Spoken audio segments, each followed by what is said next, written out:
तयार आहे? हो हो, तयारी झालेली आहे? एकदम एकदम तयारी झाली. ठीक आहे. Z minor please. Z minor काय झालं? पहिल्यांदाच ऐकतोय हो झेड मायनर.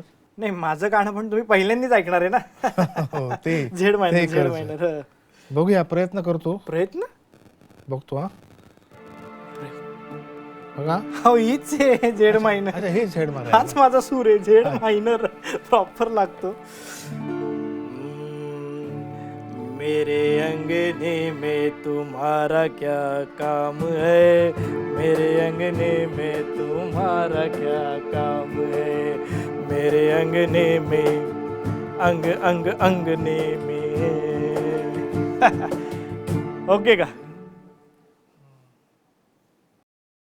नाही जमते. जाऊ दे. ज्यांनी त्यांनी आपली आपली कामं करावी. कान हे सोनारानेच टोचावे. नमस्कार मंडळी, मी अथर्व सुदामे तुमचं स्वागत करतो आपल्या मराठमोळ्या कार्यक्रमात, ज्याचं नाव आहे लेट्स अप प्रस्तुत माय मराठी पाऊल पडते पुढे. महाराष्ट्राचं राजकारण, सिनेमा, संस्कृती, समाजकारण आणि प्रभावी व्यक्तिमत्वांच्या विचारांना नवे व्यासपीठ देणारे अग्रगण्य डिजिटल माध्यम म्हणजे लेट्स अप, विश्वास महाराष्ट्राचा. मित्रांनो, तुम्हाला आपला मागचा एपिसोड कसा वाटला? आणि तुमची उत्सुकता न ताणता मी लगेच सांगणार आहे आपले आजचे पाहुणे कोण आहेत. आजचे आपले जे पाहुणे आहेत त्यांच्यावर देवी सरस्वती प्रसन्न आहे. आजी आणि आई यांच्याकडून जन्मताच आलेली संगीताची जाण, वडिलांच्या हातातील पेंटिंगची कमाल, मुंबई शहराने कोणत्याही परिस्थितीत आनंदी कसं राहायचं याची दिलेली शिकवण आणि आयुष्यात योग्य वेळी योग्य ठिकाणी हजर राहण्यासाठी नशिबाने दिलेली साथ, या सगळ्यामुळे हा कलाकार फक्त घडला नाही तर घराघरातील प्रेक्षकांच्या हृदयात भिडला सुद्धा. 21 प्लेबॅक सिंगर्स, 28 ॲक्टर्स यांच्या आवाजाची हुबेहूब नक्कल करणारा अवलिया, मुंबईचा मराठी माणूस सुदेशजी भोसले यांचं आपलं माय मराठीमध्ये स्वागत आहे. नमस्कार. महाराष्ट्राला आनंद देणारे आणि अख्ख्या महाराष्ट्राला आणि अख्ख्या जगाला हसवणारे अथर्व सुदामे, तुम्हाला खूप खूप नमस्कार. तुमचे व्हिडिओज बघून खूप आनंद मिळतो. थँक्यू. मित्रांनो, आणि आपल्या ज्या दुसऱ्या गेस्ट आहेत त्या आहेत गाण्याच्या जाणकार. फक्त कानावर पडणं म्हणजे गाणं ऐकणं नसतं. गाण्याला चाल असते, कधी आवाजाची लय कमी जास्त असते, प्रसंगानुसार हरकती आणि भावनांच्या लाटा असतात. एक गाणं म्हणजे संपूर्ण आयुष्य असतं. कधी कधी तेच गाणं म्हणजे धुक्यातल्या वाटा असतात. गाणं ऐकावं कसं, चांगला कान कसा तयार करायचा, हे आपण जाणून घेणार आहोत सुप्रसिद्ध गायिका प्राध्यापक डॉक्टर मृदुला धाडे यांच्याकडून. त्यांचं सुद्धा आपल्या माय मराठीमध्ये स्वागत आहे. नमस्कार. एकंदरीत तुम्हाला समजलंच असेल, आजचा आपला एपिसोड संगीतमय होणार आहे. लक्ष देऊन बघाच, पण कान देऊन ऐका सुद्धा. मृदुलाजी, सुदेश सर, मराठी माणसं एकमेकांना भेटली की त्यांचा एक हक्काचा प्रश्न असतो की सध्या काय चाललंय. तर तुम्हाला पण तोच प्रश्न की काय चाललंय तुमचं सध्या? सध्या खूप छान चाललंय. खूप माझ्या मनासारखं घडतंय असं मला खरंच वाटतं. कारण ज्या पद्धतीचे मी कार्यक्रम करावेत, जसं मला लोकांच्यापर्यंत पोचायचं होतं, असं मला वाटत होतं की या पद्धतीने ते गेलं पाहिजे, तर ते घडताना मी बघते आहे. माझ्या स्वप्नातलं एक स्वरूप होतं की आपण कसं लोकांपुढे काय सादर केलं पाहिजे. त्यामुळे लाईव्ह कार्यक्रम भरपूर चाललेत. अगदी महाराष्ट्राच्या बाहेर गडहिंग्लजपासून बुलढाण्यापर्यंत खूप शहरात माझं जाणं झालं. तिथल्या रसिकांना भेटता आलं. तो एक ट्रॅक चालला आहे असं म्हणू. त्यानंतर लेखन सुरू आहे. माझी 2-3 पुस्तकं आणखीन येत आहेत. त्याचं लिखाण एकीकडे सुरू आहे. अध्यापन सुरू आहे मुंबई विद्यापीठात. ते तर नेहमीचं रोजचंच आहे. असं भरपूर सुरू आहे. आणि काही व्हिडिओज, ते व्हिडिओज तुमच्या आम्ही युट्यूबवर बघतो. त्यामुळे कधी कधी भीती वाटते की यांच्या यायला लागलं तुला भीती वाटते आमच्या व्हिडिओचं काय होणार. बस का? कधी कधी म्हणून आपण आता एकत्र बसलोय असं मला. आता सगळेच बघ. हा, सगळेच बघ. सुदेश सर, तुम्ही काय सांगतात? मला तुम्ही प्रश्न जेव्हा विचारला मराठी माणसं भेटल्यावर कसं काय चाललंय, मला त्यावेळेला एक माझा आतमधला जो तुमच्या एरियात वडापाव कुठे चांगला मिळतो. तर एनिवे, खूप म्हणतात ना, परमेश्वर खूप दयाळू आहे. लोकांचं खूप प्रेम आणि आशीर्वाद मिळत आहेत. आणि क्षणोक्षणी आता धन्यवाद धन्यवाद धन्यवाद बस. आणि म्हणतात ना की एक काळ होता 30-40 वर्षापूर्वी ना, मला ही गाडी पाहिजे, मला हे पाहिजे, ते पाहिजे. आता माझे गुरुजी होते, मी 24 तास मी पण नॉर्मल एक माणसाचं कंप्लेंट करायचो, अरे तो एवढे पैसे का घेतो, तो एवढी गाणी का गात. मग मला ते गुरुजी म्हणाले, जे दिलंय त्याचा कधी उपभोग घेतलायस का रे. त्या दिवशी माझे डोळे उघडले. तेव्हापासून मला लहानपणी काय होतं आणि आज काय आहे. त्यामुळे कंप्लेंट बंद केली. धन्यवाद. आणि जे काही आहे ते 100% आपण द्यायचं लोक. वा. वा वा. सर, तुमच्या घरात तर संगीताचा वारसा होताच. तुमची आई, आजी आणि तुमचे बाबा पेंटिंग करायचे, त्यामुळे तुम्हाला पेंटिंगची आवड. पण तुम्ही ह्या क्षेत्रात तुमचं पहिलं पाऊल कसं टाकलं? खरं सांगितलं तर मी स्वतःलाच हा प्रश्न करतो, मी कुठे नेऊन ठेवलास मला देवा. मी 9वीत असताना, म्हणजे 14 वर्षाचं, 1974, 74, माहिती मला इथं, मी वरळीला स्टुडिओ होता, बाबांना भेटायला गेलो आणि तिथे बघितलं की बाबा आणि त्यांचे 10-15 असिस्टंट्स पेंटिंग करतात. कसलं होतं तर एक हेमा मालिनी अशी आहे आणि तिच्या खांद्यावर राजेश खन्नाने डोकं ठेवलंय, असे पोस्टर्स बनतात. मला असं उत्सुकता वाटली, काय बोले मी करू का. तर बाबा बोलले, अरे कर, काय चुकलं तर आम्ही आहोत. आणि ऑइल पेंटिंग असतं ना ते, काही झालं तर बोलले मला ते BST बसेसच्या मागे बघा ते हे लावतात बोर्ड्स, त्या साईजचा एक प्लायवूड दिला आणि मला एक फोटो दिला. बोले कर, आणि काही चुकलं तर आम्ही आहोत. आणि मी सहज केलं. मी शाळेतून गेलो होतो, दुसऱ्या दिवशी शाळा होती, तर मी 15 मिनिटात जे स्केच केलं ते आई, बाबा, सगळे आर्टिस्ट चक्क अरे बापरे. आणि माझे वडील थोडे होते, बेटा कल से स्कूल नाही जाना, इधर ही रहना. आणि चक्क माझे कपडे वगैरे घेऊन आले. 1.5 महिना मी तिथे राहिलो. आपलं प्रेमनगर चित्रपट होता 74. तर पेंटिंग सुरू झालं. अच्छा, घरात प्युअर क्लासिकल. पण मला काय माहिती ना, ते तरुण आमचे शाळेत सगळे हिंदी मित्र वगैरे होते. तर मी बाबांना अजिबात हिंदी चित्रपटाचे बॅनर्स बनवायचे, पण त्यांना हिंदी चित्रपटातली गाणी अजिबात आवडायची. घाण गाणी, हे हे हो हो, एका गाणंच आहे, गाण्यात कसं हे हे करतात का, ते गोव्याचे ना. ते गेले ना, बाहेर गेले की मी बाहेर बाबा पडले की बार बार देखो, 1000 बार देखो. आणि बाबा जसे आले, बाबा यायचे तर नाक्यावरूनच कळायचे येत आहेत सरदार. तो लगेच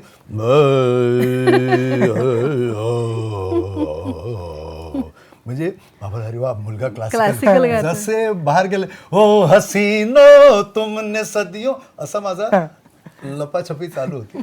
पहिलं जे गाणं मी गुणगुणलो ते ओर माझी, ओर माझी, ओर माझी. अरे म्हटलं SD वर्णन सारखं आहे. आपोआप त्याच्यानंतर तकदीर मुझे इतना बता दे, क्यों मुझसे खफा है तो, क्या मैंने किया है. हे एन्जॉयमेंटसाठी गायला लागलो. आणि मग हळूहळू काय झालं, शाळा कॉलेजमध्ये आमचे जे सिनियर्स होते त्यांना ऐकायचं होतं. एक माझा पांडुरंग शिंगाडे म्हणून, मी गेलो ना, भोसले साहेब कसे आहात तुम्ही. अरे म्हटलं, अजितसारखं कसं करतो.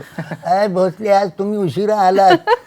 तर मी त्यांना बघून इन्स्पायर होतो, कसं शक्य आहे एक व्यक्ती दुसऱ्या व्यक्तीचा.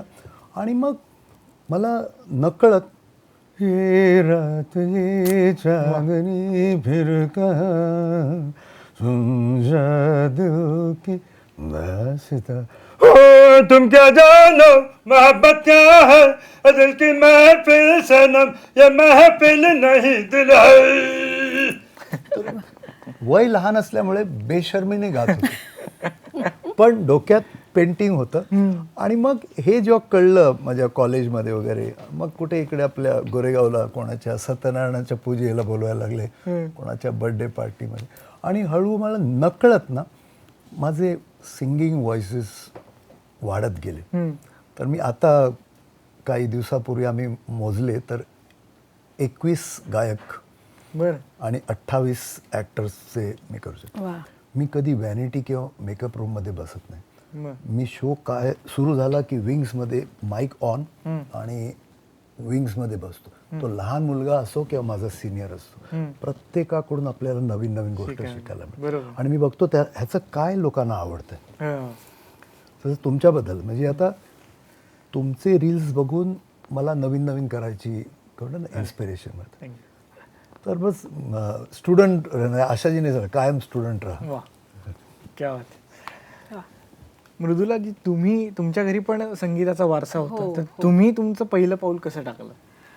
म्हणजे खरं तर माझ्या घरातही सुंदर गाण्याचं वातावरण होतंच पहिल्यापासून. माझे आईवडील अतिशय सुंदर गातात आणि सगळ्यात महत्त्वाचं म्हणजे ज्या सुवर्ण काळाच्या संगीतावर मी पुढे जाऊन खूप मोठं काम म्हणजे आता सुरू आहे माझं, झालं नाही म्हणत, पण त्याची पायाभरणी माझ्या आईवडिलांमुळे झाली. कारण त्यांना प्रचंड वेड होतं दोघांनाही पहिल्यापासून.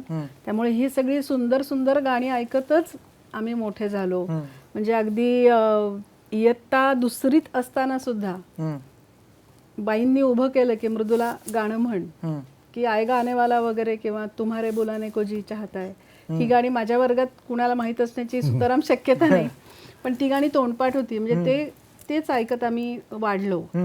पण पुढे सगळं तर सुदेशजी म्हणाले ना, त्यात मलाही माझी कहाणी कुठेतरी दिसते. कारण एका पॉइंटला सगळ्या कलाकारांना असे अनुभव येतात आणि मला असं नेहमी म्हणावं असं वाटतं की कलाकार कसा आहे की तो खूप गोष्टी करू शकतो. मल्टी डायमेन्शनल असणं आणि वातावरणातली प्रत्येक गोष्ट टिपणं हा त्याचा स्थायी भाव असावाच लागतो, तरच तो कलाकार होतो. म्हणजे आता हे जसं बोलतायत सुदेशजी, प्रत्येकाच्या बोलण्याचा काय टोन आहे, गाण्याचा कसा टोन आहे, हे नकळत टिपकागदासारखं त्यांनी टिपलंय ना, तर ती प्रक्रिया सुरूच असते. त्यातनं पॉइंटेड आपल्याला पुढे काय करायचंय हाच मुद्दा असतो. बरोबर. पण तसं माझं बालपण अतिशय समृद्ध गेलं. अतिशय उत्तम गुरूंकडे मला शिकायला मिळालं आणि त्याच्यानंतर मग मी आधी वाद्यवृंदांमध्ये गात होते. म्हणजे नॉर्मल जसे गायक गायिका कुठून येतात, तर एखादा वाद्यवृंद असतो, ऑर्केस्ट्रा असतो, तुमच्या गावातला असतो आधी, मग तिथे तुम्हाला एक संधी मिळते, मग हळूहळू आता दुसरा ग्रुप, असं करत करतच मी आले.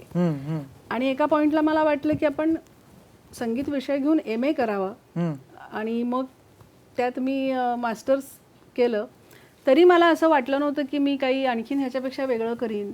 असं तेव्हाच्या प्रथेप्रमाणे किंवा ट्रेंड असतो की प्लेबॅक सिंगिंग महत्वाचं आहे, तर प्लेबॅक सिंगिंगसाठी तुम्ही प्रयत्न करा. पण अशा बऱ्याच गोष्टी मी करून बघत होते. पण तेव्हापासून माझ्या मनात तो विषय होता की हिंदी गाणी ज्याच्यावर आपलं जीव तोडून प्रेम आहे ते थोडं कोणी सिरियसली घेत नाही. म्हणजे सगळ्यांना वाटतं की संगीत, शास्त्रीय संगीत हा सगळ्याचा पाया आहेच, परंतु हाही एक भाग आहे की तो जनमानसाला एवढा जरा आवडतो की आपल्या जन्मापासून मृत्यूपर्यंत आपण गाणी ऐकतो, हिंदी, मराठी, म्हणजे ओव्हरऑल सुगम संगीत हा सगळ्यांना असं वाटत असेल नाही 4 गाणी कोणी म्हणतंय आपला आला गेला असं, पण त्याच्या मागे केवढी तपश्चर्या असू शकते. कवी आपल्याला किती चांगले लाभलेले आहेत, त्यांचा अभ्यास करायला हवा.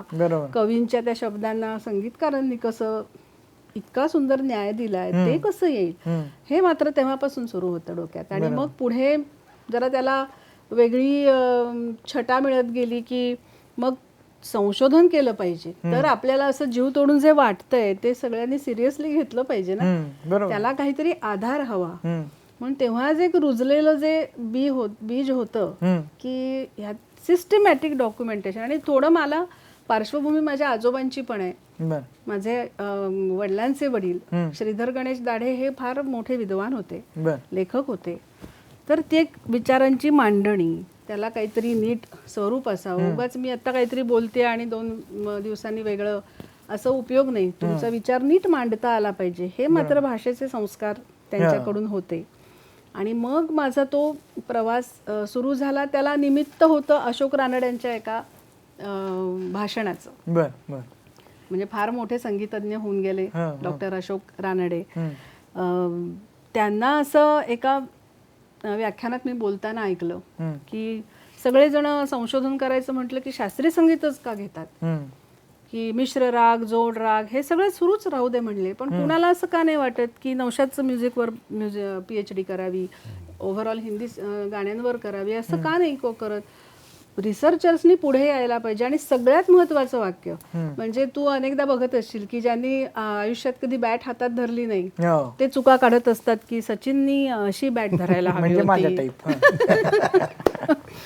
आणि तेव्हा आपण म्हणतो की अरे तुम्हाला माहितीये का, तर तुम्ही त्या क्षेत्रात काही धडपडच केली नाहीये ना, तुम्ही कधी सूर लावलाय, अशी मंडळी गाण्यावर लिहितायत. बरोबर. किंवा आणि जी खरी गाणार आहेत ना ते म्हणते हे लिखा पढी में कुछ रखा नहीं, ह्या लिखना पडणं हमारा काम नाही. कारण आमच्याही पिढीत आता आम्ही पंडित गजानन बुवांकडे शिकले, एस के अभ्यंकर बुवांकडे शिकले, मधु बुवांकडे शिकले, त्याच्यात लिहिण्यापेक्षा ऐकून याद रखना. तुम्ही इतका लिहू नका. लिहायला बसले की चोपडी में आएगा लेकिन खोपडी में नहीं आएगा, बरोबर तो क्या फायदा. बरोबर आहे. म्हणून ती ग्रहण तुमचं किती चांगलं आहे हे महत्वाचं होतं. पण रानडे सरांनी काय सांगितलं की तुम्ही जे मैफली खरंच स्टेजवर उभं राहून जे गातात त्यांना वाटतं की ते माझं काम नाही, डॉक्युमेंटेशन माझं काम नाही, लिखाण माझं काम नाही. आणि जे पंडित आहेत एकदम ते कधी स्टेजवर त्यांना उभं करा, त्यांना 2 गाणी म्हणायला सांगा, त्यांना ते येणार नाहीत. तर ही दरी कुठेतरी मिटली पाहिजे. बरोबर. ते इतकं माझ्या डोक्यात ठसलं. दॅट वॉज अ मेजर हे ब्रेक थ्रू की नाही आपण काहीतरी अर्थात त्यानंतर खूप वर्षाने मी फॉर्मली संशोधनाकडे वळले. पण ते लक्षात आलं माझ्या की मग आपल्याला जे आवडतं ना त्यात चूक नाही आहे. रानड्यांसारख्या व्यक्तीला वाटतंय, विद्वानाला वाटतंय, स्वतः त्यांनी नंतर लिखाण केलं हिंदी फिल्म सॉंगवर, पण म्हणजे ह्याचा अर्थ त्यात संशोधन करण्यासारखं खूप आहे. मग कुणीतरी करावं त्यापेक्षा मी का नाही करावं असं ते मला वाटलं आणि म्हणून मी संशोधनाकडे वळले. क्या बात. आता हिंदी गाण्यांचा विषय निघाला आणि सर मगाशी तुम्ही हे असं केलं तर थोडंसं जर तुम्ही दोघांनी मिळून ते केलं तर आम्हाला सगळ्यांना मजा येईल खूप. अरे बापरे. वा. काय गाणार? हम सिका नहीं हो.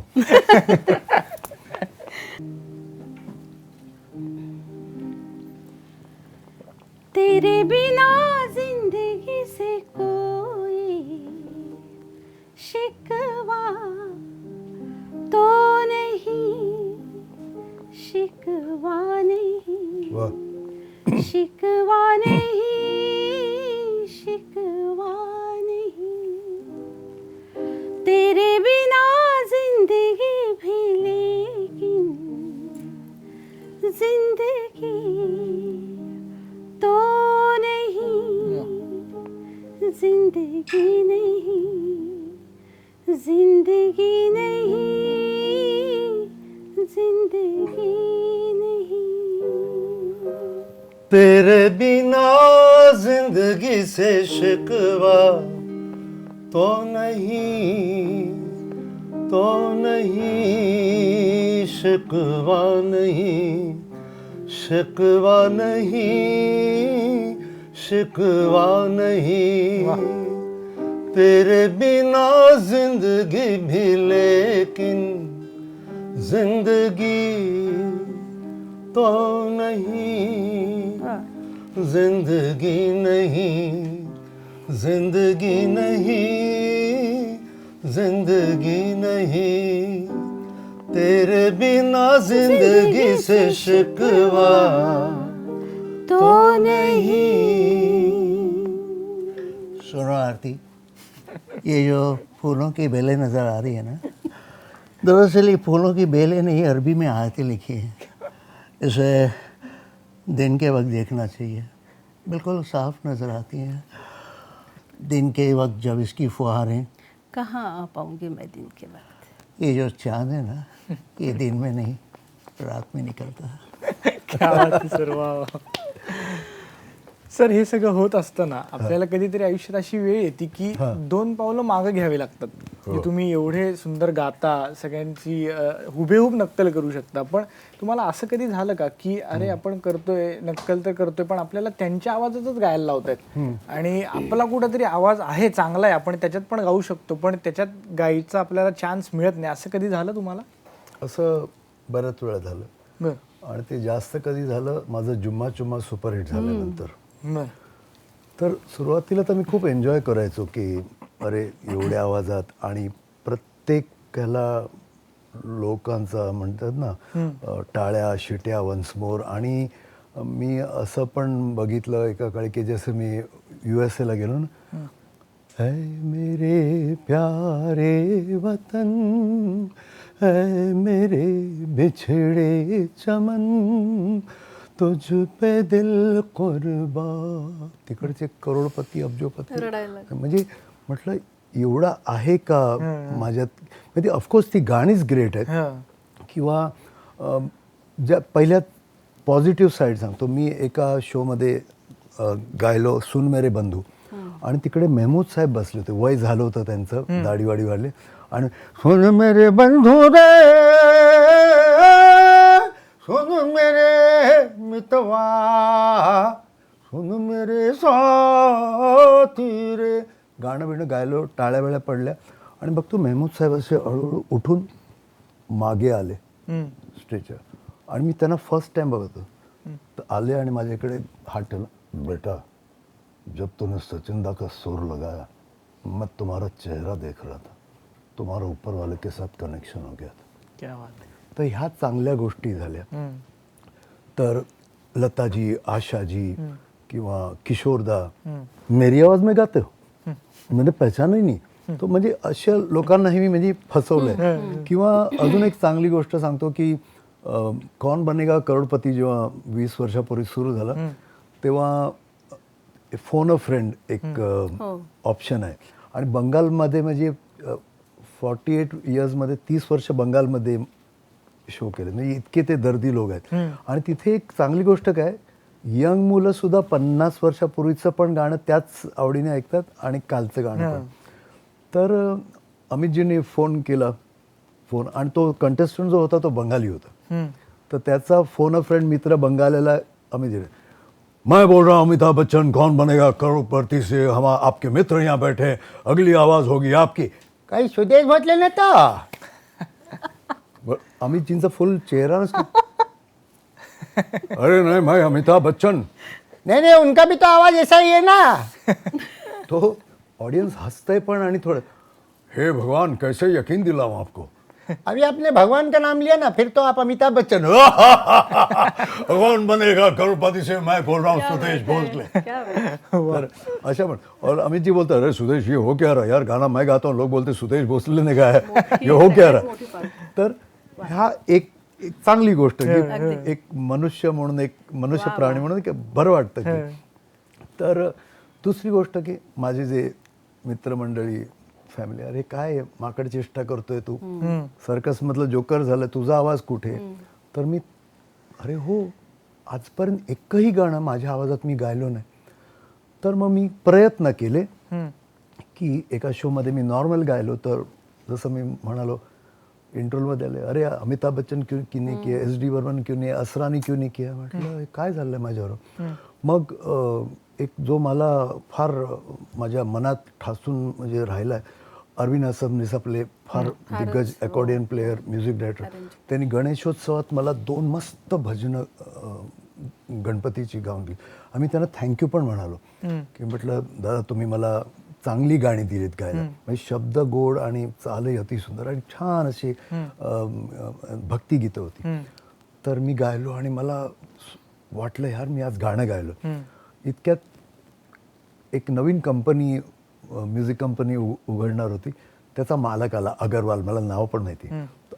आलं, त्यांनी दोन्ही गाणी ऐकली आणि मी आणि अरविंदजी की आता सुदेश भोसलेची तारीफ होणं. त्यांनी काय, तो बोले क्या हुआ इतना अच्छा, इसमें जुम्मा चुम्मा का पंच नहीं है. तर म्हटलं आता काय करावं व्हायला. म्हटलं सर इसमें अगर अमिताभ बच्चन डालेंगे तो ये कॉमेडी हो जाएगी और लोग आके मारेंगे घर पे. नहीं नहीं, फिर आपको क्यों बोलाया हमने. अच्छा. त्याच्याकडे उत्तर होतं. नंतर असं झालं की इश्क पिक्चरमध्ये आनंद मिलन आणि मला बोलवलं की सुदेश ओपनिंग लाईन आहेत ते अमितजी शहनशाहच्या वेशात येणार. तर मी म्हटलं अरे वा, अमिताभ बच्चनसाठी गाणं म्हणजे एक गाणं 1000 गाण्यांच्या.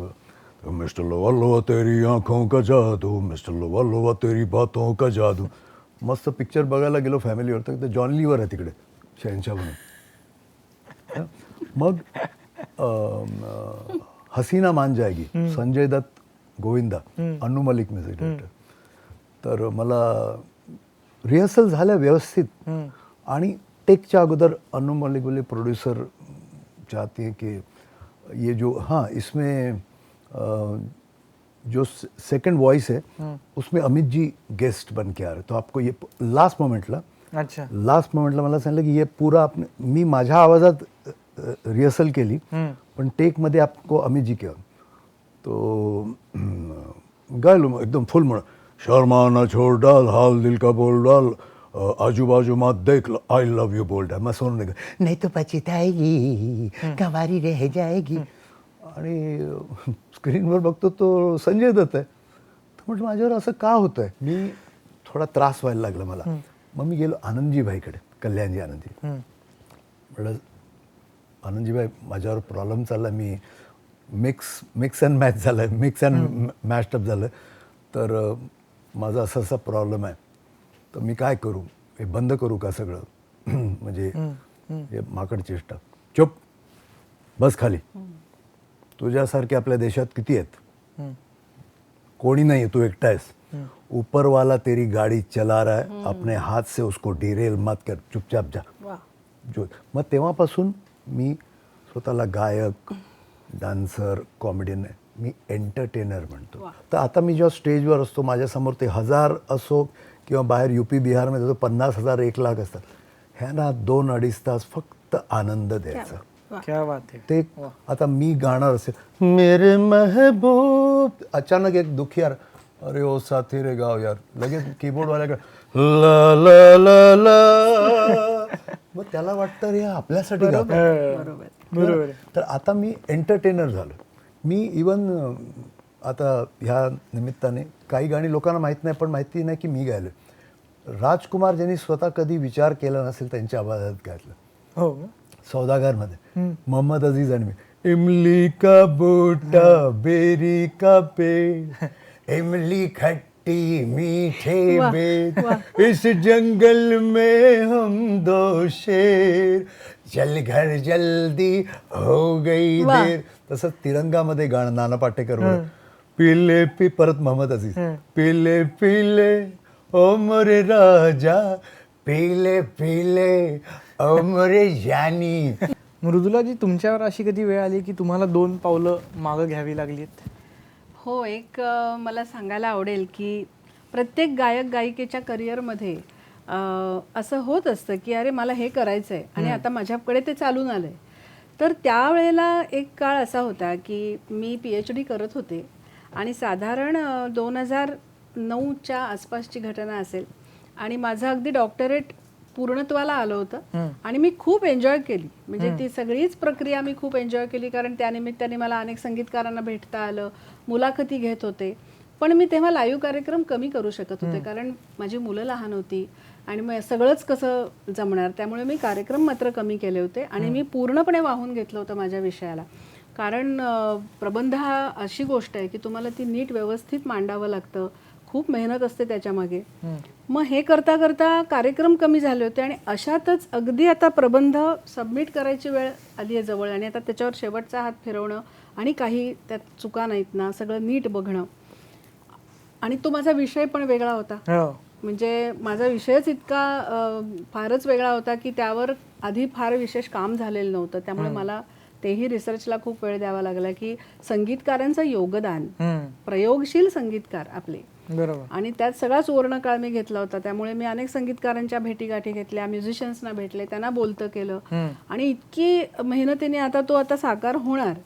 तेवढ्यात मला सारेगमचं आमंत्रण आलं, झी सारेगम, आणि तो मात्र मोहाचा क्षण होता की आता सगळ्यांचं मत पडलं, तुला बोलवतायत. सेलिब्रिटी सारेगम जेव्हा झालं होतं की तू जरूर जा. आणि मला त्यांनी खूप फोन केले, अगदी व्यवस्थित फॉलो केलं मला, पण मी विचार केला आणि मी ठामपणे नकार दिला.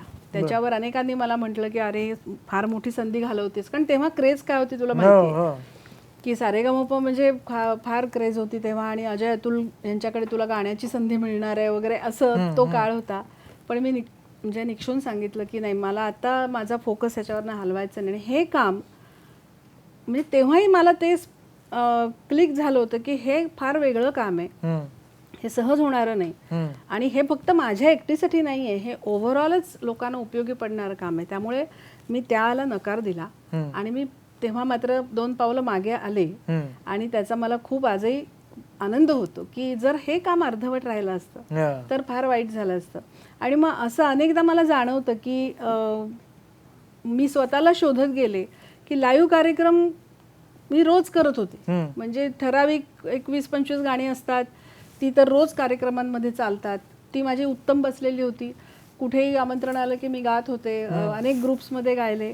पण त्यात मला परत परत असं वाटायला लागलं मी तेच करतेय. पण ती गाणी मात्र इतकी आवडत होती की त्यातलं हे सांगायला पाहिजे, हे असं झालंय त्यात. बरोबर. आणि मग माझं सगळं आधीचं शिक्षण माझ्या कामी आलं आणि मग मी त्या ह्याच्याकडे वळले की या गाण्यांवर आता आपण जर संशोधन केलंय तर ते लोकांपर्यंत आणलं पाहिजे. मग कुठेतरी एक काहीतरी मला कमी करायला लागेल. मग मी तो मोह सोडला की आणखीन प्लेबॅकसाठी आपण प्रयत्न करूया का, आणखीन कार्यक्रम मला कसे जास्तीत जास्त मिळतील. मग तो मी रस्ता हळूहळू कमी करत आणला आणि मग माझं सगळं लक्ष इकडे वळवलं. आणि मग माझ्या तेव्हा लक्षात आलं की हेच माझं खरं म्हणजे काम आहे की त्यातलं सौंदर्य उलगडणं आणि ते लोकांपर्यंत आणणं की अरे हे असं झालंय. आणि त्यातनं मग लक्षात आलं की आधी मला वाटायचं की नाही माझं संशोधन झालंय त्यामुळे माझ्या आनंदासाठी मी केलं. पण जेव्हा लोकांना पण ते इतकं आवडायला लागलं की आता मला जो रिस्पॉन्स येतोय प्रचंड की मला वाटायचं अरे हे तर तुम्हाला अच्छा मग एवढं आवडतंय. कारण मोठ्या मोठ्या संगीतकारांना किंवा जाणकारांना ते कळलेलं नसतं अशातला भाग नाही. असा माझा दावाच नसतो की बघा ऑल टुगेदर मी काहीतरी तुम्हाला नवीन सांगितलं. ऐकणाऱ्यांना माहीत असतं पण ते सामान्य लोकांना कळलेलं नसतं. आणि आता मला असा अनुभव येतो की जाणकारांना सुद्धा काही जण इतकी मोठ्या मनाची आहेत की आम्ही एवढी वर्ष या क्षेत्रात आहोत, आम्ही शास्त्रीय संगीत गायक आहोत म्हणा किंवा आम्ही, पण ही जी गोष्ट तुम्ही आता सांगितली ही आम्हाला नव्हती कळली. बरोबर. हे मोठेपणाही काही जणांकडे आहे आणि ती मला खूप खरी दाद वाटते की नाही हे आपलं काहीतरी काम पोचलं यांच्या बरोबर. आणि जे वाईट वाटतं की वरवर कोणी ऐकत असलं की माझ्यातला एक संशोधक जो पिंड आहे तो फार दुखावला जातो. आणि आता असं मला नेहमी वाटलं की रोशन साहेब आहेत, आपले मदन मोहन आहेत, एवढे मोठे संगीतकार झाले. मराठीत बाबूजी आहेत, खळे आहेत, मंगेशकर आहेत, कितीतरी नावं आहेत, वसंत प्रभू आहेत. आजच मी त्यांचं गाणं इतकं मनापासून ऐकत होते की काय मेलडी आहे प्रभूंची की असा संगीतकार नाही झाला. मग ह्यांचं काम असं वाहून गेलंय. बरोबर. कोणी त्याला परत ॲप्रिशिएट करत नाही की हे 30 गाणी लागलीत म्हणून बंद करतं. त्यामुळे मला आता ते जाणवलंय की नाही हे लोकांना सांगायला हवं आणि ते कळतंय, लोकांना आवडतंय. दुर्दैवाने मात्र असं होतं की मोठ्या मोठ्या सिरीज बनतात. आता रोशन साहेबांवर सिरीज बनली किंवा रोशन फॅमिलीवर सिरीज बनली, पण त्यात संगीतकार रोशन म्हणून मला फार वाईट वाटलं की त्याच्यावर काहीच अभ्यास केलेला नाही. फक्त त्यांचे काही तुम्ही लहानपणीचे फोटो दाखवणं किंवा हे म्हणजे त्यांचा अभ्यास नाही. सांगीतिक कर्तृत्वाची इव्हन राजेश रोशन आणि मोठे रोशन साहेब या दोघांचाही नीट व्हायला हवा होता अभ्यास. मला वाटलं की अरे मी दिलं असतं तुम्हाला कंटेंट, माझ्याकडे मी सगळ्यांसाठी केलेलं आहे, मी तर सगळ्यांच्या उपयोगी पडावं म्हणून केलेलं आहे. पुन्हा केव्हा भविष्यात असं काही काम होत असेल तर मला जायला आवडेल. आणि त्यासाठी म्हणून म्हटलं 2 पावलं मागे म्हणजे बऱ्याच ठिकाणून मागे यायला लागतं. कारण अनेक मोहाचे क्षण असतात की अरे मग इथे गेलो तर आपल्याला असं मिळणार आहे, पण मग तो पिंड तुम्हाला राखून ठेवायला लागतो. बरोबर. पण योग्य वेळी घेतली 2 पावलं मागे तर नंतर त्याचा फायदाच आहे. होय होय. आता एक आपल्याकडे एक वेगळं तुम्हाला एक म्युझिकल टास्क आहे दोघांना वेगळे वेगळे.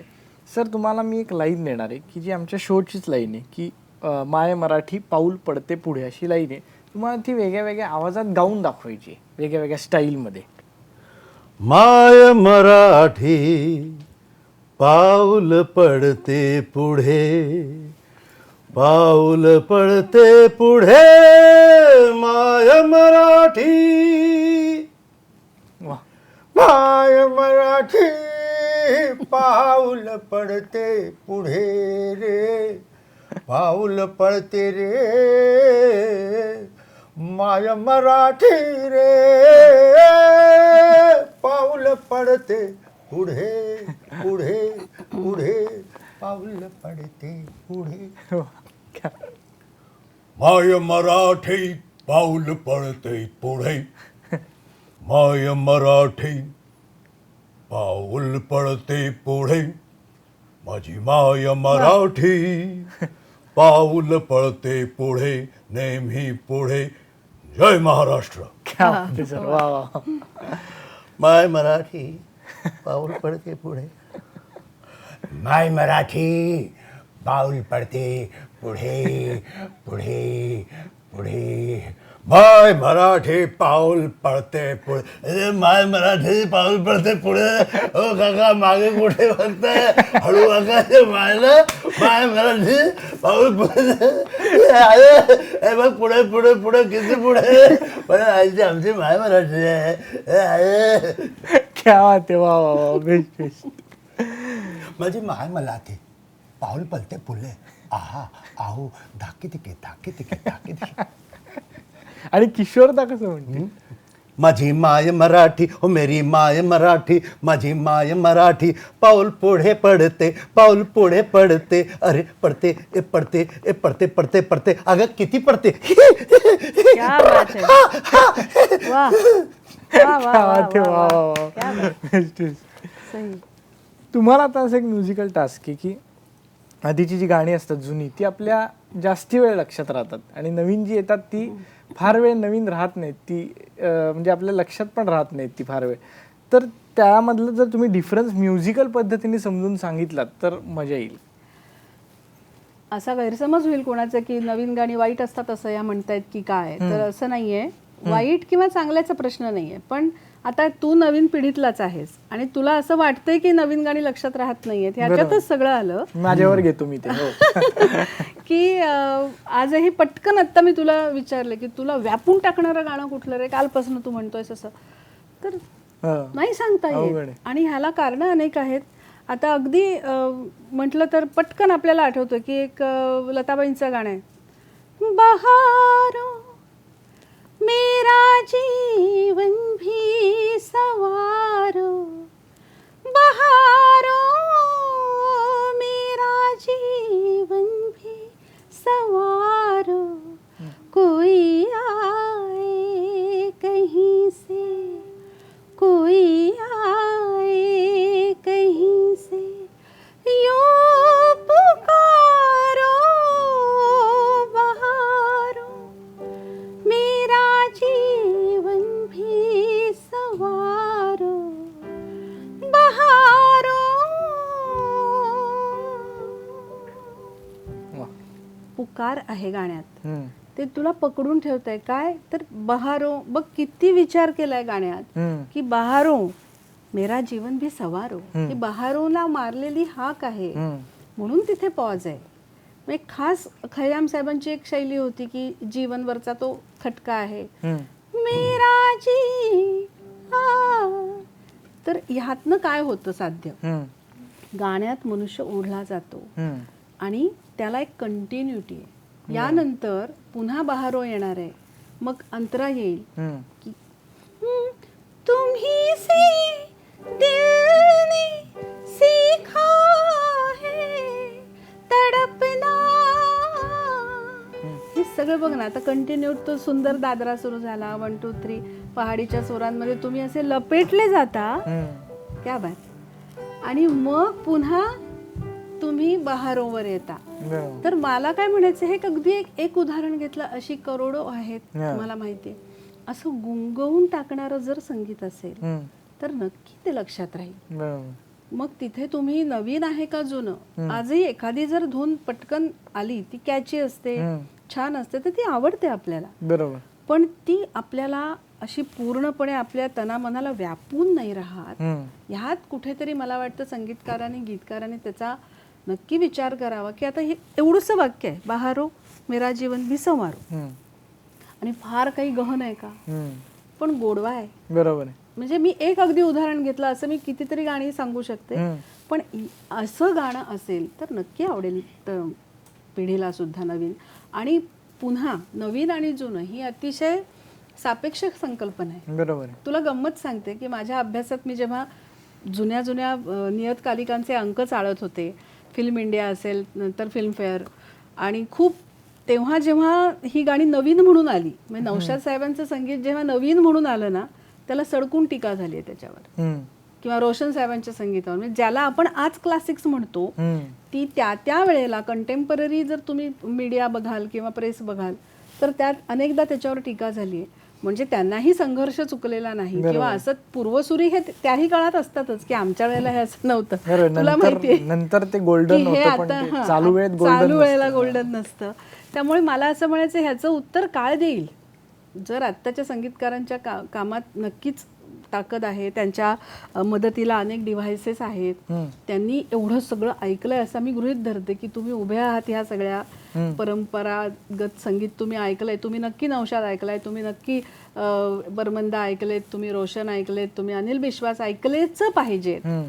कारण ज्या तुम्ही आज वापरताना म्हणून गोष्टी त्या नव्या वाटतात तुम्हाला, त्या त्यांनी खूप आधी केल्या. बरोबर. जरा त्याचं तुम्ही एक बॅकग्राऊंड घ्या, तुमचं एक टेम्परामेंट तयार करा, तुम्हाला नक्की सापडेल काहीतरी आणि त्यातनंच हे पुढे जाणार आहे. त्यामुळे नवीन गाणी आहेत छान आणि ती टिकतील सुद्धा, ते काळ ठरवेल. बरोबर.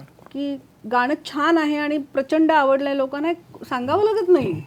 तुम्हाला कोण आवडतो नवीन मधला गायक किंवा गायिका? नवीन मला आवडतात ना, मला अथर्व सुदामे.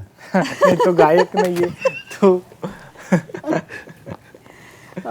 त्रिवेदी छान आहे, अमित त्रिवेदी छान आहे. येस, आणि शंकर एहसान लॉय छान गाणी देत आहेत. खूप चांगली चांगली गाणी आहेत. अरिजित सिंग अप्रतिम आहे आवाज, श्रेया अप्रतिम गाते. आत्ता नवीन गायकांपैकी एखादं गाणं तुम्ही सांगू शकता की? खूप गाणी आवडतात, नाही असं नाही. अरिजित सिंगांचं ते हे छान आहे गाणं, लापता लेडीजमधलं अतिशय सुंदर म्हटलंय, ओ सजनी रे. आणि एक गाणं मला मोनाली ठाकूरचं खूप आवडतं. कुठलं? लुटेरामधलं. मग ते गाऊनच दाखवा आता तुम्ही. खूप क्यूट केली, त्याची चाल अतिशय गोड झाली आणि मला मग परत असं वाटतं की ती मेलडी थोडी ओल्ड स्कूल सांगणारीच आहे, त्यामुळे ती खूप लोकांच्या ओठावर अजूनही आहे.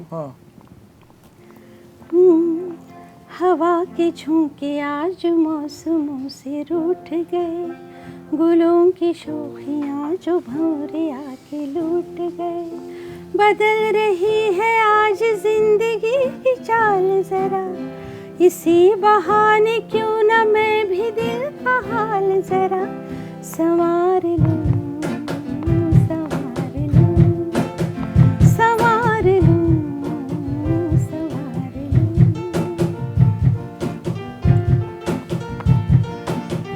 हवा के झोंके आज मौसमों से रूठ गए, गुलों की शोखियाँ जो भंवरे आके लूट गए, बदल रही है आज जिंदगी की चाल जरा, इसी बहाने क्यों न मैं भी दिल का हाल जरा संवार लूं, संवार लूं, संवार लूं, संवार लूं. वाह, मस्त. क्या बात. गोडवा आहे ना, आणि चालीला गोडवा तो सगळा दिसतोय. संगीतकार कोण होते? हे अमित त्रिवेदी. अमित त्रिवेदींचंच संगीत आहे आणि ते खास त्या काळाला अनुसरून दिलेलं आहे. त्यामुळे त्याच्यात तो एक गोडवा आणि मुख्य म्हणजे मला जे नेहमी मी सांगते की एक बंदिश म्हणून त्याला काहीतरी बांधीवपणा असावा चालीला, तोच मुद्दा आहे. त्या काळी सुद्धा एकत्र काम होत होतं तेव्हा राज कपूर सारखा दिग्दर्शक, त्याला इतका कान होता म्हणून तो सांगू शकत होता की हे असं नाही, असं पाहिजे. गुरुदत्त साहेब होते, विजय आनंद होते, कमाल अमरोही होते. ही सगळी मंडळी निर्माते दिग्दर्शक असूनही त्यांना गाण्याचा प्रचंड सेन्स होता. म्हणजे इतकं की त्यांना त्यांचा म्हणून ऐकलं जायचं. केवळ त्यांच्याकडे पैसा आहे म्हणून ते ऐकत नव्हते. तेव्हा तसा अधिकार तुमचा असेल तर तुम्ही करा ढवळाढवळ किंवा काय म्हणू शकता. तरी नौशाद साहेबांनी कधी ढवळाढवळ खपवून घेतलीच नाही. म्हणजे सुदेशजी म्हणतात तसं असतं ना तर फिल्म इंडस्ट्री बंद झाली असते ना, टॅलेंट नसता तर. आता मोह मोह के धागे झालं, अजय अतुलची जेवढी आता सिरीज येत आहेत सगळी ओरिजिनल गाणी आहेत, कॉपी नाही. पण काय होत आहे की परिस्थिती बदलली आहे. म्हणजे एक दिवस मला अमित कुमार वगैरे आम्ही खूप प्रवास करतो, सचिनदा पंचमदांचे वडील गॅलरीत आपले फिरत होते आणि समोरून एक प्रोड्युसर चालत येत होता, त्यांना साईन करणार होता नवीन. तो बोले बघितलं त्याला, ए दडवान गेट बंद करो, इसको अंदर मत लो. अरे घरी बोले अरे प्रोड्युसर है आपको सर, नहीं उसका चाल हमको पसंद नहीं आया. एवढी हिंमत होती. आता सगळेच इन्सिक्युअर झाले. आणि एक म्युझिक डायरेक्टर आमचा एक प्रेस कॉन्फरन्स होती, म्युझिक देन अँड म्युझिक नाव. त्याच्यामध्ये एक म्यूजिक डायरेक्टर नवीन वाला बोला, अरे मैं जू में गाना रिकॉर्ड करता हूँ, मैं घर जाता हूँ, मैं खुद अपनी धुन भूल जाता हूँ. किंवा खरंय. प्रोड्युसर सांगतात ये गाणं, म्हणजे टॅलेंटची कमी नाही आणि कॉन्फिडन्स एवढा आहे मुलांमध्ये. तर आणि म्हणजे आता दुसरं नवीन टॅलेंट आणि ही टेक्नॉलॉजी नाही, हे सगळं म्हणजे मी परत सांगतो ना तुम्हाला, तुम्ही त्यांना एनकरेज करा आणि त्याला गाईड करा. त्याला आणि मी channelize करा. ह्याच धाग्याला जोडून जसं क्लासिकल आणि काय म्हणतात ते film music light music stage, म्हणजे आशाजींनी मला सांगितलं होतं की मी प्लेबॅक सिंगर झाल्यानंतर 8 वर्ष मी स्टेज शो केले नाहीत. त्यावेळेला म्हणजे कमीपणा मानायचे. एकदा दादरच्या हिंदू कॉलनीमध्ये कल्याणजी आनंदजी आमचा वाद्यवृंद होता, मी, साधना सरगम, मनोहर उदास, सोनाली वाजपेयी, आणि आम्ही ते हिंदू कॉलनीला असं एक ग्राउंड आहे दादरला आणि चारही बाजूला टावर्स आहेत बिल्ड. तर आमचा शो सुरू व्हायच्या अगोदर कल्याणजीबाईंना कळलं की पंडितजी कोणाकडे तिकडे डिनर करायला आलेत. तर कल्याणजीबाईंनी निरोप पाठवला, प्लीज हम आपका सत्कार करना चाहते. पंडितजी लगेच आले, त्यांना शॉल श्रीफळ दिलं आणि मग कल्याणजीबाईला, पंडितजी एक सवाल है, ये आजकल के क्लासिकल म्यूजिक और ये इसमें हम लोग को बोलते कि आप लोग का, तर पंडितजी काय बोलणार याच्यावर सगळं ऑडियन्स आणि आम्ही सुद्धा काय बोलावं त्याने, जो यहाँ लगे वो संगीत. म्हणजे असं तुम्ही कसं खरंय. घेताय ते. सर मी नुकतीच तुमच्या बाबतीत एक अफवा ऐकली आहे, ती खरी आहे का की तुम्ही जेट घेतलंय म्हणजे? जेट मी हो, हो हो प्रायव्हेट जेट घेतले तुम्ही? private jet. वा वा वा. हो हो म्हणजे खरं आहे हे, अफवा नाहीये. हो 3 चाकच आहे त्याला. म्हणजे अफवा आहे. Five. तर तुम्हाला जर खऱ्या आणि ऑथेंटिक न्यूज बघायच्या असतील तर आत्ताच लेट्सअपला फॉलो करा. वा वा, बर लेट्सअप. वा आता आपलं लेट्सअपच्या खऱ्या खुऱ्या आणि लेटेस्ट बातम्या. लेट्सअप. वा. आता आपलं एक वेगळं सेगमेंट आहे. तुम्ही फॉर्च्यून कुकीज ऐकलं असेल, पण आपलं वेगळं आहे, मराठमोळा शो आहे, त्यामुळे फॉर्च्यून मोदक. ओ वा वा वा. वा तर मी तुम्हाला क्या बात आहे. हे उकडीचे. 2 मोदक देणार आहे, अरे वा. उकडीच आहे जे मोदक. की तुम्हाला खायचे नाहीयेत, बर व्हायला. फक्त उघडायचे अच्छा आणि त्याच्यामध्ये जो विषय आहे त्याच्यावर तुम्हाला व्यक्त व्हायचंय. अच्छा. Let's up modak. अरे वा. आतमध्ये एका मोठ्या मंत्राची चिठ्ठी आहे. एक मिनिट वाचू का? हो हो, त्या चिठ्ठीवर जे काही असेल त्या विषयावर तुम्हाला व्यक्त व्हायचंय. स्वर्गीय आशाताई भोसले. बापरे, मी क्षमा मागतो, मी तुमच्याबद्दल या इंटरव्ह्यूमध्ये काहीच बोललो नाही अजून. म्हणूनच ते शेवटी काय सांगू, 86 पासून 2026 40 वर्ष त्यांनी मला जेव्हा ऐकलं, म्हणजे ह्या ज्या गोष्टी आहेत ना, मला स्वप्न वाटतं. माझ्याबरोबर ज्यांनी कधी शिकला ना त्याच्याबरोबर हे असं होऊ शकतं, तेव्हा मी म्हटलं परमेश्वर आहे. थोडा वेळ घेईन मी. हो हो. मी त्यांच्यासमोर, त्या भेटल्या मला, त्यांनी कुठेतरी मला सचिन दांच्या आवाजात गाताना ऐकलं होतं. म्हणजे मी गेलो, पाया पडलो स्टुडिओ, तर बोले नमस्कार मी सुदेश भोसले. अरे हो, तुम्ही त्या दिवशी ते सचिन दांचं गाणं मला आवडलं होतं. तर म्हटलं माझं गाणं आहे ना आवडलं. एक रेकॉर्डिंग आम्ही केलं. म्हटलं मी बरा गातो का? ठीक आहे ना. मी गाता चांगले, दम लागतो तुम्हाला, प्राणायाम करा, हा पहिला सल्ला. रेकॉर्डिंग झाल्यानंतर मला म्हणतात तुम्ही ते दादांचं गाणं गायल का? आणि मी थर थर थर थर थर का, म्हणजे मला माहिती आहे की मला सूर कळत नाही. आणि आशा भोसले साक्षात गा. मी देवाचं नाव घेतलं, अरे म्युझिक नाही, काही नाही, देवाचं नाव घेतलं, चक्क डोळे असे मिटले ह्या कॉन्फिडन्सनी की गाण्यानंतर मला शिव्या पडणार. आणि गायलो, आणि ते अमर प्रेम मधलं सचिनदांचं गाणं, ओ राम रे ओ रमा गली में बिछाई के का लाए मोरे सजना के द्वार, हो बीते दिन खुशियों के चार, देखे दुख मन को हजार, हो धूली में बिछाई के कहा. हे मी 2 अंतरे कसे बस संपवले आणि मी डोळे उघडले तर आशाजी अशा बसल्या. मी बऱ्याच इंटरव्ह्यू की अशा बसल्या होत्या हम्म. आणि गाणं मला वाटलं दादाच समोर उभे आहेत आणि मला विश्वासच बसेना. हम्म. तुम्ही हे गाणं पुन्हा गाल का? आशिष रेकॉर्ड, आशिष जरा कॅसेटवर रेकॉर्ड. तर मी त्याच स्थितीत पुन्हा गायलो. हम्म. मग म्हणाले एक लाईन अमिताभची करा ना. म्हटलं ह्यांनी बरोबर मला बघितलं शो. मग एक लाईन हेमंतांची करा. मग माझा कॉन्फिडन्स वाढला.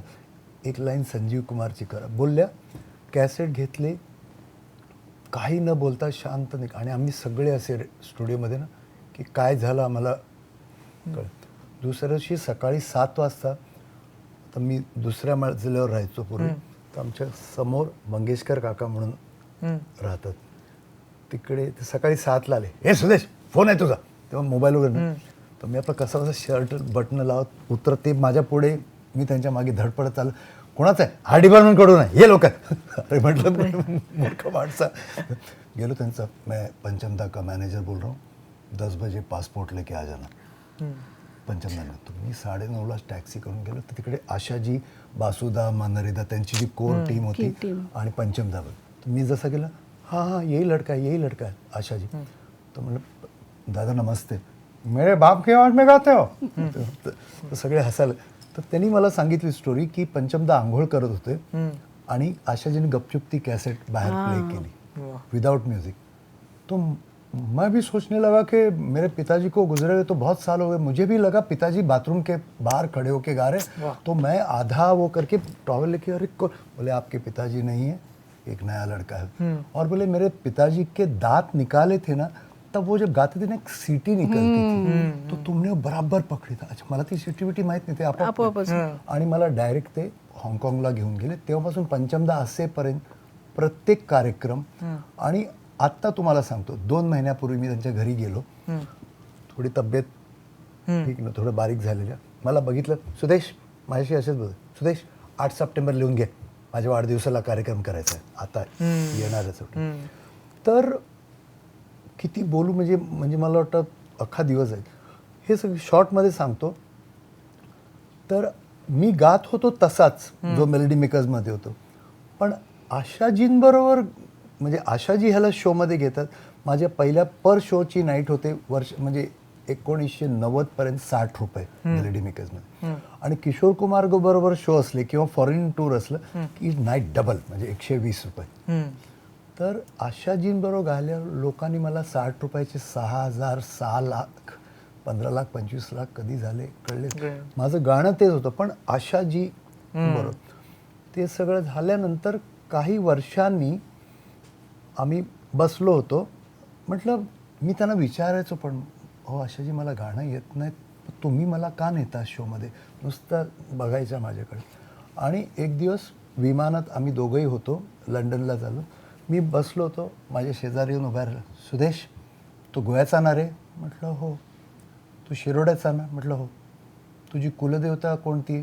म्हटलं कामाक्षी. कामाक्षी ना? तुला माहिती का माझ्या पाळण्यातलं नाव काय? म्हटलं काय? कामाक्षी. मी काली पण आहे, मी लक्ष्मी पण आहे, मी सरस्वती पण आहे, माझा आशीर्वाद होतो. म्हणजे आणि अशा अनेक गोष्टी. किंवा त्या गात आहेत, मी स्टेजवर ना विंग्समध्ये उभे राहून असं आपलं नॉर्मल आपण कधी कधी करतो ना ॲसिड. तर मी घरी आलो, माझी बायको म्हणते आशाजींचा फोन आला होता, उद्या तुझं बॉम्बे हॉस्पिटलमध्ये रूम बुक केली आहे. आणि त्यांचा फोन आला, तुझ्या नवऱ्याच्या छातीत दुखत होतं, मी त्याला चेकअपसाठी. म्हणजे एक गायिकेचं नातं नव्हतं. बरोबर. आणि मग मी जेव्हा पहिला शो केला ना, तर मला स्टेजची सवय असल्यामुळे मी मस्ती केली. वन्स मोर मला ते इंडियन अम्बॅसेडर हाँगकाँगचे सगळे पब्लिक येऊन की अरे इस बेटे को आपने कहाँ छुपा रखा था? तो बोले नहीं मेरा बेटा नहीं, नाम सेम आहे, सरनेम से. असं खूप वर्ष लोकांनी त्यांना अख्ख्या जगभर. मग त्यांनी काय सांगायला सुरुवात केली, अब मैं जिस लड़के को बुला रही हूँ बचपन से बहुत शरारती है, इसकी नकल कर, उसकी नकल कर. मैंने बोला क्लासिकल सीखा नहीं, अभी बड़ा हो गया, अमिताभ बच्चन के लिए गा रहा है, आ रहा है मेरा बेटा सुदेश. आणि माझी आई वारली पहिली व्यक्ती येणारे आशाजी बाबा वारले ते माझे साखरपुडा, म्हणजे काय नातं होतं ते माहिती नाही. खरंच. आणि मी म्हणतो ना आजही जर तुमच्या समोर बसलोय ते, आणि सर्वात महत्त्वाचं म्हणजे त्या असताना तर त्यांनी मला खूप दिलं, पण ते वारल्यानंतर सुद्धा मला क्षणोक्षणी मला जे काम मिळतंय कुठेतरी त्यांचा हात आहे. त्यामुळे म्हणतो ना मी काय रोज देवळात वगैरे जात नाही, पण एक शक्ती आहे. पण हे काही मग लताजींना भेटलो, किशोरदांना भेटलो, अमिताभ बच्चन आणि आशाजी ह्यांच्यावर जे भेटलो, म्हटलं माझी लायकी नसताना मी ह्यांच्यासमोर गातो म्हणजे कुठेतरी. आणि हे मलाच नाही, हजारो पिढ्या पुढे ह्यांच्या गाण्याने म्हणतात ना इन्स्पायर होत राहील.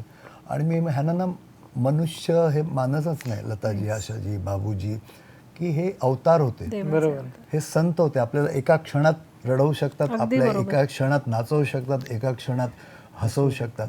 तर ते आपापला रोल करून अवतार होते. म्हणजे हे आम्ही जे गातो ना ते मनुष्य ना, आम्ही मनुष्य म्हणून मेकॅनिकल पैशासाठी गातो.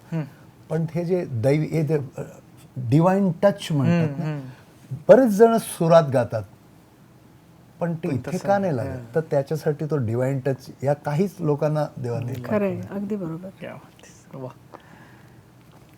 तुमचा मोदक. थँक्यू. हॅपी गणपती. हां, मग अशी वा, काय असेल बाबा. अरे, संगीताशिवाय विश्व. बापरे. अशी कल्पना स्वप्नात सुद्धा कधी करू नये, कारण संगीताशिवाय विश्व असूच शकत नाही. विश्वाचा भागच संगीत आहे. संगीत सगळीकडे आहे ना. आपण या जगात आलो तिथपासून आपल्या कानावर सूर पडत असतात. म्हणजे मुळात आदिमानवापासून हळूहळू कुठला तरी आवाज आवडतोय, म्हणजे आम्ही म्हणतो तेव्हा नाद, ध्वनी, सूर अशी सगळी एक ती पायऱ्यांनी त्याला सूर सापडत गेले, तेव्हा त्याची उत्क्रांती झाली. संगीताच्या साथीनेच जे काही झालंय ते आत्तापर्यंत सुरूच आहे. त्यामुळे संगीताशिवाय विश्व असूच नाहीये, उलट त्याची गरज आता शतपटीने वाढली आहे. बरोबर. माणसाला माणूस करण्यासाठी. कारण माणूस जरा काही वेळा मागेही जातो आणि तो अतिशय आदिम पातळीवर जाऊन अत्याचार करतो. प्राण्याची सुद्धा त्याला उपमा देऊ नये. बरोबर. अशी वेळ येते की प्राणी सुद्धा काहीतरी एका त्यांचं पण एक कोड ऑफ कंडक्ट आहे, काहीतरी त्यांची संस्कृती आहे, ती सुद्धा कधी कधी प्राण्यांची सुद्धा तो पाळत नाही. त्यामुळे त्याला माणसाला आणखीन चांगली व्यक्ती बनण्यासाठी संगीताची खूप गरज आहे आणि ती लहानपणापासून आहे. अनेकदा मला फार असं मनापासून वाटतं की हल्ली लहान मुलांना सुद्धा आपण म्हणताना ऐकतो की मला स्ट्रेस आहे. अगदी एवढीशी मुलं असतात, तुला काय माहिती मला टेन्शन आहे. खरं हे शब्द ही त्यांच्या आसपास फिरकू नयेत या वयात असं वाटत असतं, पण तो सगळीकडे. बरोबर. आणि मग गाण्यासारखी दुसरी खरं म्हणजे मला तरी वाटतं दुसरा उपाय नाही. त्यांनी जर सुरांची साधना त्यांना गोडी लावली तर त्याचा अभ्यास करायला लावू नये त्यांना, की सांग आता मला आरोह अवरोह काय ती सगळी थिअरी बाजूला. कारण आता सुदेशजी पण साक्षीदार आहेत की तुम्ही गाण्याची टर्मिनॉलॉजी कळलीच पाहिजे असं नसतं. कला ही सगळ्याच्या पलीकडची आहे. बरोबर. म्हणजे आम्ही म्हणतो शास्त्र संपतं तिथे अनेकदा कला सुरू होते. शास्त्र कोळून प्यालेला सुद्धा, जो आता मुद्दा त्यांनी सांगितला की इथे का भिडत नाही, खूप कोळून प्यालेले असतात त्यांना तुम्ही कुठलाही राग विचारा, जोड राग ह्यातलं हे मिश्रण माहित असतं, पण त्यांचं गाणं हृदयाला भिडत नाही. आणि तेच एखादा अशिक्षित मनुष्य किंवा एखादी मुलगी अशी अप्रतिम गाऊन जाते, किंवा एक जिगर असते त्यात, बरोबर, रुहदारी म्हणतो आम्ही. त्याच्यासाठी तुम्हाला खूप काही गोष्टी लहान मुलांच्यात पेराव्या लागतील, जेणेकरून त्यांना त्यातली ताकद कळेल. आणि स्वतःला जो रमवू शकतो ना, तो मनुष्य कधी डिप्रेशन मध्ये जात नाही, तो कधीही दुसऱ्याला त्रास देत नाही. त्याचं म्हणतो ना आपण की त्याला स्वतःलाच त्याला रमवता येतं. संगीत तुमच्यात स्वतःच आहे. आम्हाला परमेश्वराने गळा दिला, चला आम्हाला काहीतरी समज दिली, पण ज्याला गळा नाही तो उत्तम कांसेन होऊ शकतो. बरोबर. आणि मग त्यातला जो प्राणित्व आहे ते हळूहळू जाईल. त्यामुळे संगीताशिवाय विश्व नाही, संगीत विश्वात आहेच, उलट ते आणखीन त्याची गरज आता वाढलेली आहे. लहान मुलांच्या मध्ये आत्महत्यांचं प्रमाण आहे ते कमी करता येईल जर त्यांना पहिल्यापासून याची गोडी लागली तर. त्यामुळे संगीत हे विश्वात आहेच आणि ते असायलाच अजून पाहिजे. वाढावं. वा, आज एक खास निमित्त आहे की तुम्ही दोघं आलायत. आणि सुदेश सर, तुम्ही मगाशी म्हणलात की तुमचं आता 48-49 वर्ष झाली की तुम्ही काम करताय. वय नाही विचारायचं, कामाचं वय 48. खरं सांगणार नाही. तर तुम्हाला एक आज खास पत्र आलंय, अच्छा ते मी तुमच्यासाठी वाचून दाखवतो. हां हां.